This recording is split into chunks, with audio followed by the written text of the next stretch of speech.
오늘은 느헤미야 7장 말씀 함께 살펴보고 하나님 주신 은혜를 같이 나누기 원합니다. 우리가 느헤미야 6장에서 드디어 예루살렘의 성벽이 완공되는 장면을 우리가 보았습니다. 성벽 재건이 드디어 완성된 것입니다. 대적들의 조롱을 지나서 명예를 훼손하는 그러한 거짓 소문들을 지나 음모와 회유와 거짓 영성들을 통과하면서 그렇게 드디어 예루살렘 성벽이 52일 만에 완공되었습니다.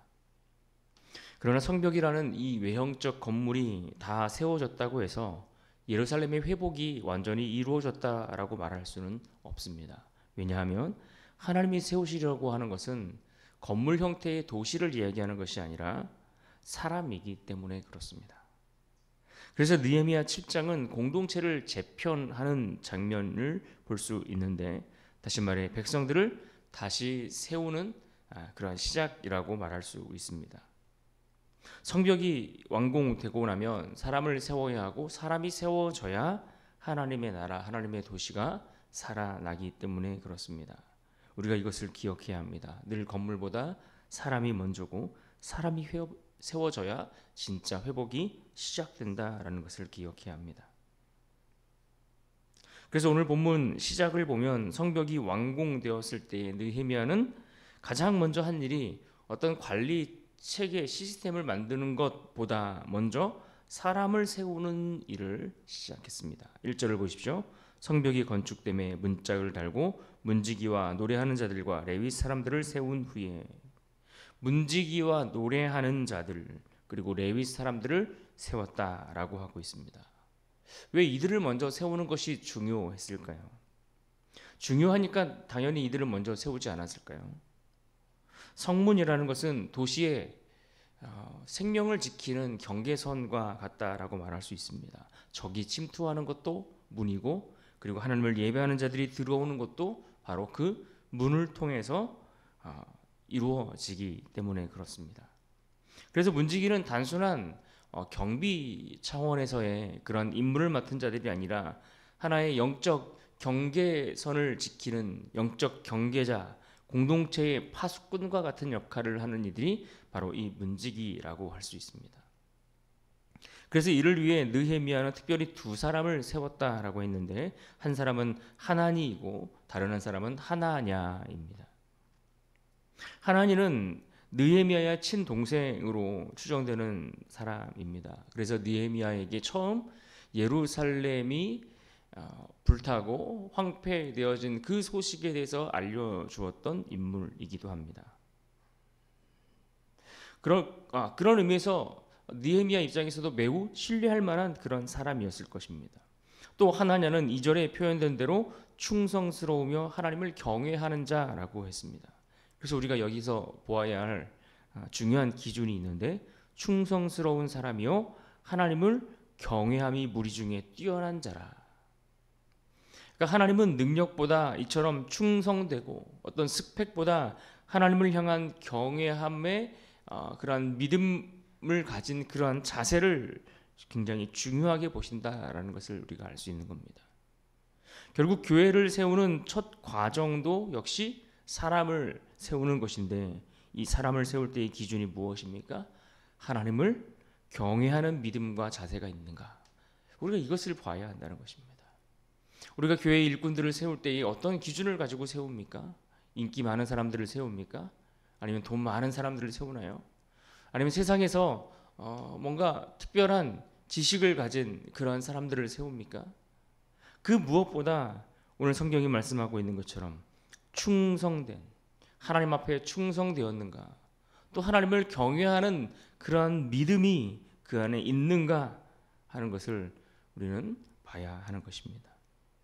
그렇게 사람을 느헤미야가 세웁니다. 그렇게 세워놓고 그 다음 이어가는 조치를 보면 3절 말씀에 이렇게 말씀합니다. 내가 그들에게 이르기를 해가 높이 뜨기 전에는 예루살렘 성문을 열지 말고 아직 파수할 때에 곧 문을 닫고 빗장을 지르며 또 예루살렘 주민이 각각 자기가 지키는 곳에서 파수하되 자기 집 맞은편을 지키게 하라 하였노니, 해가 뜨기 전에는 문을 열지 말고 경비를 세우라 이렇게 지시한 것입니다. 고대 도시에서의 이 성문이라는 것은 굉장히 중요한 역할들을 했고, 또 이 성문을 열고 닫는 시간, 이런 것들과 관련해서 경비 체계를 통해서 외부로부터 들어오는 그런 적들의 침입을 막곤 했습니다. 그런데 이 해가 뜨기 전이라는 시간은 생각해 보면 가장 어두운 시간입니다. 가장 어두운 시간에 적들이 침투하기 가장 쉬운 시간에 성문을 열지 못하도록 하고 있다라는 겁니다. 그러니까 이 느헤미야는 이처럼 성벽이 완공되고 난 이후에도 이처럼 세밀한 어떤 경계 지침들을 통해서 매일의 경계를 늦추지 않았고 지속적으로 그 성문을 통해 성벽을 관리하는 일에 힘을 썼다라는 것을 알 수 있습니다. 그렇습니다. 영적인 재건에 있어서 인내와 경계, 지속성, 이것은 늘 필요하고 중요합니다. 한번 회복을 경험했다라고 해서 완성된다라고 말할 수 없고 끝났다라고 말할 수 없습니다. 계속 지속적으로 유지되는 것, 이것이 너무나 중요한 문제입니다. 왜냐하면 성벽이 완공되었다 할지라도 사탄, 대적들, 그들이 결코 공격을 멈추지 않기 때문에 그렇습니다. 성벽이 완공되었어도 여전히 그 이후에 사단의 공격을 받을 수 있기 때문에 그런 겁니다. 가정도 교회도 그런 것 아닙니까? 세우는 것도 중요하지만 그 세운 것들을 어떻게 유지하고 지속성을 이어가는가, 이것이 더 중요하고 어려운 문제이기 때문에 그렇습니다. 재건했다면 이제는 유지하는 지혜와 수고가 필요한 겁니다. 하나님의 일꾼을 세우는 것도 마찬가지입니다. 하나님의 귀한 사역들을 위해 일꾼을 세웠으면 그 세운 일꾼들이 그 자리에서 충성되이 일하도록 유지하는 것, 그것이 너무나 중요합니다. 우리가 직분을 받습니다. 우리가 직분을 받는데 이 직분을 받는 것을 통해서 일꾼을 세운다, 이것은 누구나 할 수 있습니다. 그러나 문제는 그 직분 받은 것을 얼마나 소중히 여기고 그것들을 유지해 나가는가가 중요한 것 아닐까요? 직분 받기 전에는 열심히 충성을 하다가 직분 받은 후에 그 충성과 열심을 내지 않는다면, 그래서 실제로 우리가 직분을 받고 나면 그 직분을 유지하는 것이 훨씬 더 어려운 겁니다. 끝까지 그 직분을 맡은 바 충성되이 감당하는 일, 이것이 너무나 어려운 일이고 또 중요한 일입니다. 또 오늘 본문 4절에 보시면 느헤미야의 세 번째 조치가 나오는데, 그 성읍은 광대하고 그 주민은 적으며 가옥은 미처 건축하지 못하였음이니라. 이 말씀은 지금 예루살렘의 상황을 너무나 잘 그려주고 있습니다. 성벽은 있었지만 여전히 도시는 텅 비어 있었다라는 겁니다. 왜요? 사람들이 살 수 있는 집들이 제대로 갖추어져 있지 않았기 때문입니다. 그래서 예루살렘에 거주하는 인구 자체가 매우 적었다라는 겁니다. 그러니까 도시를 세워놓고 그곳에 사람이 살아야지, 성벽을 지어서 대적들의 침입을 막고 환경들은 만들어놨는데 정작 살 집이 없어서 예루살렘에 거주하는 인구가 없다면 그 도시가 어떻게 유지되겠습니까? 그래서 느헤미야는 이 예루살렘을 채울 만한 사람들을 다시 조사하기 시작하는 겁니다. 그래서 5절 말씀을 보십시오. 내 하나님이 내 마음을 감동하사 내가 처음으로 돌아온 자의 계보를 얻었는데 거기에 기록된 것을 보면, 하나님의 감동으로 하나님께서 마음을 주셔서, 하나님께서 마음을 넣어주셔서 회복을 시작한 그 사람들을 생각하게 하셨고 그들을 조사하기 시작했다라는 이야기입니다. 그런데 그래서 이제 그 이후에 보면은 명단이 나오고 숫자가 나오기 시작하는데 7장의 대부분을 보면 이 대규모의 명단이 쭉 나열되는 것을 볼 수 있습니다. 7절부터 73절까지 쭉 이어지고 있습니다. 총 42,360명이었고 레위인과 노래하는 자, 느드임 사람들, 그리고 문지기 등 세부적으로 구체적으로 그들의 명단을 기록하고 있습니다. 왜 이렇게 상세하게 그리고 길게 기록하고 있을까요? 이렇게 상세하게 기록하고 있는 이유 중에 하나는 바로 정체성의 회복을 강조하고 있기 때문에 그렇습니다. 족보를 통해 우리가 하나님의 백성이다, 내가 하나님께 속한 하나님의 백성이다라고 하는 이 정체성을 확인함으로써 이 영적인 정체성을 회복하는 일, 그것이 지금 이스라엘 백성들이 돌아와 성벽을 재건했던 그 일과 연관이 있기 때문에 그렇습니다. 정체성을 회복하는 일을 강조하고 있는 겁니다. 또 하나는 순수성의 회복을 또한 보여주고 있다라고 말할 수 있습니다. 특히 7장 63절부터 65절까지에는 제사장들에 관한 이름들이 나오는데, 여기에는 이들 중에서 자신의 족보가 확인되지 않는 이들에 대한 이야기가 있습니다.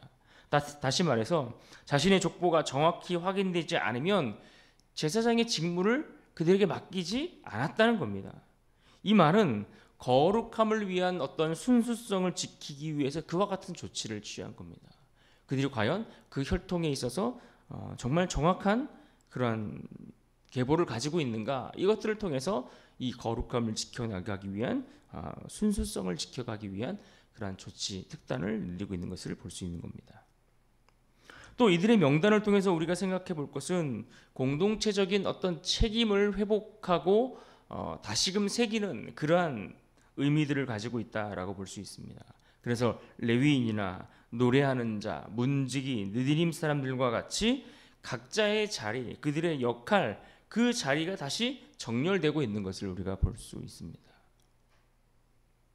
그래서 우리는 이러한 명단과 이러한 의미들을 통해서 이 예루살렘의 회복이 오늘 우리의 회복을 기대하게 만들어주는 그런 내용인 것을 우리가 볼 수가 있습니다. 우리의 회복도 이와 같은 측면에서 이루어져야 한다는 겁니다. 회복이라는 것은 우리의 정체성, 나의 정체성을 다시 세워가는 일입니다. 내가 하나님의 사람인 것을 다시 확인하는 것에서부터 출발합니다. 그러면서 내게 주신 자리가 어디인지, 내게 맡기신 자리가 어디인지, 그 맡기신 자리를 다시 찾아가는 과정이 하나님이 우리를 회복하시는 그 과정 가운데 너무나 중요하고 필요한 일이라는 것을 우리는 알아야 합니다. 하나님께서 주신 그 자리에 서겠다, 내가 하나님께서 허락하신 그 자리에서 맡기신 그 일들을 감당하겠다라고 하는 결단과 믿음이 우리에게 필요합니다. 그리고 더 나아가 공동체 안에서의 내 역할이 무엇인지, 이 공동체 안에서 내가 어떤 역할을 감당해야 하는지, 하나님 나라를 위해, 믿음의 공동체를 위해 감당해야 할 내 역할을 발견하고 감당하는 것, 이것이 오늘 우리를 이 회복시키시는 하나님의 놀라운 방법인 것을 우리는 알아야 할 것입니다. 이처럼 하나님은 성벽을 세우신 것으로 끝나지 않고 이 건물을 세우신 것으로 끝나는 것이 아니라 결국 사람을 재건하기 위해 거기에 포커스가 맞춰져 있는 것을 볼 수 있습니다. 그러니까 결국 성벽을 재건하는 일이 목적이 아니라 사람을 세우기 위해서 성벽을 세운 겁니다. 사람을 제대로 회복시키기 위해서 성벽을 세웠다라는 이야기입니다. 그렇습니다. 느헤미야 7장은 성벽 재건의 끝을 이야기하는 것이 아니라 사람의 재건을 시작하는 것을 강조하고 그것이 진짜 회복의 출발임을 우리에게 말씀해 주고 있습니다. 하나님의 진짜 회복은 건물이 아니라 사람을 세우는 것이다. 이것을 우리에게 명확히 보여주는 말씀이 오늘 7장의 말씀인 겁니다. 왜냐하면 성벽은 하루아침에도 무너질 수 있지만 사람은 하나님 나라를 세우는 영원한 건축물과 같기 때문에 이 사람을 세우는 일에 하나님은 집중하고 계시는 것입니다. 그러므로 오늘 우리가 하루 살아갈 때에 오늘 본문의 말씀 속에서 기억할 것이 있다면 본문 7장 2절의 말씀을 우리가 기억하고 붙들기를 원합니다. 본문 2절 말씀 우리 함께 읽습니다. 시작. 내 아우 하나니와 영문의 관원 하나냐가 함께 예루살렘을 다스리게 하였는데 하나냐는 충성스러운 사람이요 하나님을 경외함이 무리 중에서 뛰어난 자라. 하나님께서 결국 사람을 세우심이 목적이었다라고 한다면 하나님이 세우시는 하나님은 어떤 사람을 세우신다라고 말씀하고 있습니까? 능력보다 충성스러운 사람들, 그리고 그 어떤 스펙보다 그들이 가진 것이 무엇이냐, 어디 출신이냐 이런 것이 중요한 것이 아니라 정말 그들이 하나님을 경외하는 자인가 하는 것을 보시고 그러한 자들을 기뻐하신다라는 것을 우리가 알아야 합니다. 우리가 이것을 기억하고 성벽 뒤에 선 하나냐처럼 하나님 앞에 경외와 충성함으로 다시 세워지는 그러한 복된 하나님의 일꾼들 다 될 수 있기를 주님의 이름으로 축복합니다.